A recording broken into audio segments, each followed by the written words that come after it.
Pernah nggak sih kamu punya mimpi besar buat kuliah, tapi langsung ciut pas mikirin biayanya? Tenang, kamu nggak sendirian. Di sini kita bakal kupas tuntas semua cara biar kamu bisa fokus ngejar gelar sarjana tanpa pusing soal uang. Yuk kita mulai. Nah, ini dia nih pertanyaan yang sering banget muncul. Pengen banget lanjutin pendidikan, tapi di sisi lain ada tembok besar yang kelihatannya tinggi banget, namanya biaya. Ini adalah rasa khawatir yang wajar banget dan dirasakan oleh banyak sekali teman-teman kita di luar sana. Tapi dengerin ini baik-baik ya. Keterbatasan ekonomi itu bukan jalan buntu. Anggap aja ini tantangan pertama kamu sebelum resmi jadi mahasiswa. Kenapa? Karena faktanya ada banyak banget jalan yang bisa ngebawa kamu sampai ke hari wisuda.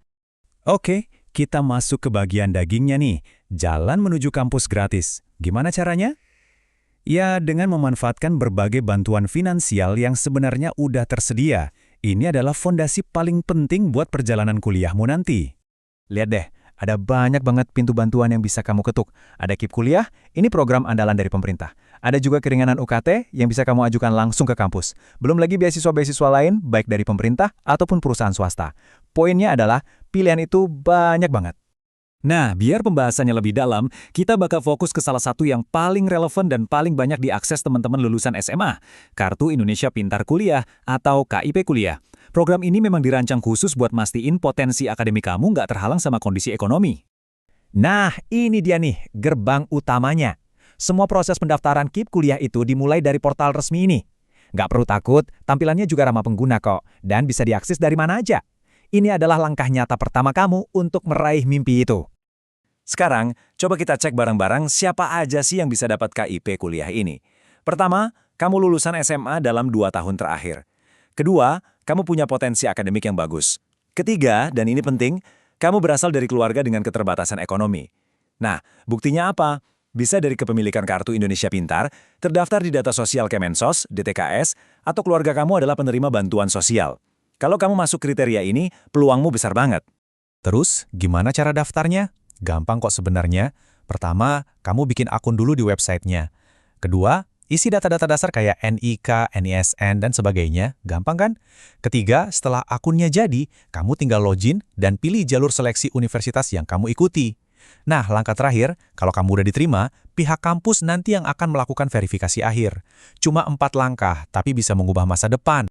Oke, katakanlah bantuan finansial udah di tangan. Pertanyaan berikutnya, gimana cara ngelolanya biar uangnya cukup dan bahkan bisa mandiri? Nah, di bagian kedua ini kita bakal ngobrolin strategi jitu buat ngelola keuangan sebagai mahasiswa. Pertama-tama kita harus lurusin dulu nih satu konsep penting, frugal living. Ingat ya, ini beda banget loh sama pelit.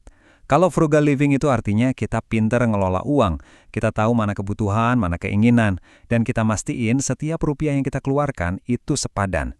Sementara kalau pelit, ya pokoknya nggak mau keluar uang, bahkan buat hal-hal yang sebenarnya penting. Ada kutipan bagus nih dari seorang mahasiswa, dan ini bener banget, kuncinya itu ada di kesadaran. Sebelum jajan atau beli sesuatu, coba deh berhenti sejenak dan tanya ke diri sendiri, ini beneran butuh atau cuma pengen? Kebiasaan simpel ini, percaya deh, efeknya luar biasa buat neken pengeluaran bulanan. Tapi, ingat ya, hemat itu baru setengah jalan. Itu baru sisi defensifnya. Sisi ofensifnya apa? Ya, aktif cari cara buat nambah pemasukan. Ini adalah langkah yang bakal ngubah kamu dari sekedar bertahan hidup, jadi mahasiswa yang benar-benar mandiri. Dan ternyata pilihannya tuh banyak banget. Punya skill ngoding, kamu bisa coba jadi web developer paruh waktu. Gajinya lumayan banget loh. Atau kamu suka ngajar, jadi tutor bimbel juga bisa jadi pilihan. Bahkan kamu bisa manfaatin hobi main media sosial buat jadi admin. Kuncinya satu, cari yang sesuai sama minat dan jadwal kuliah kamu. Tentu saja, ngejalanin kuliah sambil kerja itu tantangannya bukan main. Dan cuma ada satu jawaban buat tantangan ini, manajemen waktu yang cerdas. Ini adalah superpower yang wajib banget kamu kuasain, biar bisa sukses di kedua dunia itu. Strategi pertama, dan ini paling penting, adalah bikin batasan yang jelas. Kapan waktunya 100% fokus buat belajar, kapan waktunya 100% fokus buat kerja, dan yang sering dilupakan, kapan waktunya buat istirahat. Jangan dicampur aduk.